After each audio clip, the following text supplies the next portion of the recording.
अस्सलामुअलैकुम, welcome to Sadre blog YouTube channel. आज की इस वीडियो में हम बात करने वाले हैं सऊदी न्यू वीजा स्टैंपिंग के बारे में। इंडिया से सऊदी जो लोग नए वीजे पे जाना चाहते हैं, जिसका पासपोर्ट ईसीआर है या ईसीएनआर है, ये वीडियो उनके लिए बहुत ही महत्वपूर्ण है। और पीसीसी को लेके बहुत ज्यादा प्रॉब्लम हो रही थी, तो फाइनली ये गुड न्यूज सामने निकल के आ चुका है। ये अब वीजा लेना सऊदी का बहुत ही ज्यादा आसान हो जाएगा। तो आज की इस वीडियो में पूरी डिटेल में बात करूंगा, तो इस वीडियो को एक अभी से लाइक कर दीजिए और चैनल पर पहली बार तो को सब्सक्राइब कर लीजिए। कोई भी वीडियो अपलोड करें तो उसका नोटिफिकेशन। सबसे पहले हम बात कर लेते हैं न्यू वीजा के बारे में। अगर आपके पास पासपोर्ट ईसीआर है या ईसीएनआर है, इस वक्त इंडिया में वीजा दोनों का ही स्टैंप किया जा रहा है, चाहे वो कंपनी का हो या चाहे डोमेस्टिक वर्कर का हो। डिपेंड करता है कि अगर आपका पासपोर्ट ईसीआर है, अगर आपका कोई यार दोस्त रिश्तेदार वीजा देता है तो आप लोग वीजा स्टैंपिंग करा के आप जा सकते हो। अगर किसी भी ऑफिस से आप वीजा लेते हैं और आपका पासपोर्ट ईसीआर है तो आपको वीजा इस वक्त नहीं देगा। नहीं देने का मेन रीजन यह है कि इस वक्त इमिग्रेशन बंद है, और इमिग्रेशन कब से चालू होगा इनके ऊपर कुछ भी क्लियर नहीं है। अगर आपका कोई रिलेटिव आपको वीजा देता है, आपका पासपोर्ट ईसीआर है, तो आप वाया अदर कंट्री होके जा सकते हो, इसमें कोई प्रॉब्लम नहीं है। और 3 साल आप उस कंट्री में स्टे करके आप अपने पासपोर्ट को बदल सकते हैं ईसीआर से ईसीएनआर में, इनमें कोई प्रॉब्लम नहीं होता है। और आप लोगों का यह भी सवाल था कि ये इमिग्रेशन कब से चालू होगा, तो इनके ऊपर कुछ भी क्लियर नहीं है कि इमिग्रेशन कब से चालू होगा। थोड़े दिन पहले अगर आप लोगों को न्यू वीजा चाहिए होता तो बहुत आसान होता था, और सऊदी का नया वीजा लेना आसान इसलिए होता था कि पीसीसी का रूल लागू नहीं था। जब से पीसीसी का रूल लागू किया, नया वीजा लेने के लिए बहुत ज्यादा प्रॉब्लम हो गई थी, क्योंकि जब भी पीसीसी अप्लाई करते थे तो 3 महीने का टाइम लगता था, 6 महीने का टाइम लगता था। उसके बाद जो एजेंट बैठे हैं वो 10,000 15,000 पे ले लेते थे पीसीसी के नाम पे, और पीसीसी को लेकर के वीजा लगना सऊदी का बहुत ही ज्यादा मुश्किल हो जाता था। तो फाइनली ये गुड न्यूज आ गया है।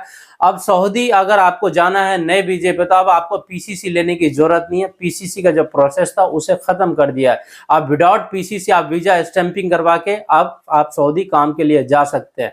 ये जो पीसीसी है सिर्फ वर्क वीजा पे लगता था, टूरिस्ट वीजा फैमिली वीजा पे नहीं लगता था। अभी के डेट में पीसीसी बिल्कुल ही खत्म कर दिया। अगर आप किसी भी वीजा पे जाते हैं तो बगैर पीसीसी का आप सऊदी काम के लिए जा सकते हैं। ये पुराने वाला रूल स्टार्ट हो गया।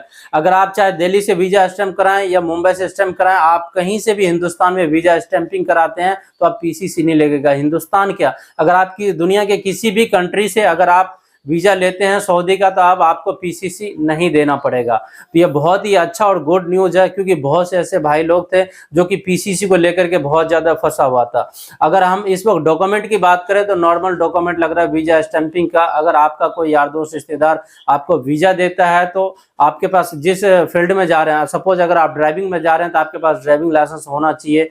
और उसके बाद वैक्सीन सर्टिफिकेट इस वक्त बहुत ही जरूरी है। हालांकि वैक्सीन सर्टिफिकेट हो तो ज्यादा अच्छा, चाहे कोई भी आपका वैक्सीन लगाओ। हालांकि ये कंपलसरी नहीं है, कई बार वैक्सीन सर्टिफिकेट मांग लेता है, अगर हो तो वो ज्यादा बेटर हो। और उसके बाद अगर आप इंडिया से सऊदी ट्रैवल करते हैं तो जो अराइवल रजिस्ट्रेशन फॉर्म था उसे भी खत्म कर दिया। अब अराइवल रजिस्ट्रेशन फॉर्म की भी जरूरत नहीं है। अगर आप सऊदी से इंडिया आते हैं तो सेल्फ डिक्लेरेशन फॉर्म यानी जो एयर सुविधा फॉर्म है उनको भरना बेहद जरूरी है। अगर आप उस फॉर्म को फिलअप नहीं करते हैं तो इंडिया के जो एयरपोर्ट है वहां पे थोड़ा प्रॉब्लम करता है। और सऊदी आने के लिए कोई भी प्रॉब्लम नहीं है, बिल्कुल ही नॉर्मल हो चुका है। आपने वैक्सीन लिया तो भी, आपने वैक्सीन नहीं लिया तो भी। अगर आपने वैक्सीन ले लिया है तो वैक्सीन की कॉपी साथ में ले ले, ये आपके लिए बहुत ही ज्यादा अच्छा होगा।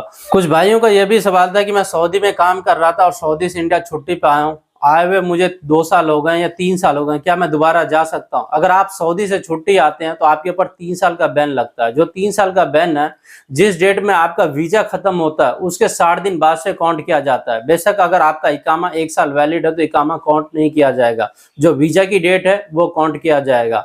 सपोज अगर 3 साल का बैन है और जिस डेट में आपका वीजा खत्म होता है 90 दिन लेकर के अराउंड आप 3.5 साल तक एक अंदाजा मान के चलिए इतने टाइम का आपके ऊपर बैन लगेगा। इस दरमियान अगर आप जाना चाहें तो किसी अदर कंट्री में जाके काम कर सकते हैं, और आप सऊदी उम्रा और हज के लिए भी इस बीच में आप नहीं जा सकते हैं। अगर आप सऊदी से डिपोर्ट होकर के आए और आए हुए आपको 3 साल कंप्लीट हो गए तो आप उम्रा वीजा पे जा सकते हैं और हज वीजा पे जा सकते हैं, क्योंकि उनके ऊपर आप लोगों का बहुत सारा सवाल था। अगर और भी आप लोगों का कोई सवाल है तो आप मुझे कमेंट कर सकते हैं, और इस वीडियो के डिस्क्रिप्शन बॉक्स में इंस्टाग्राम और ट्विटर का लिंक दे दिया हूं। तो मिलते हैं आप लोगों से किसी नेक्स्ट वीडियो में और किसी नेक्स्ट अपडेट के साथ। तब तक के लिए खुदा हाफिज।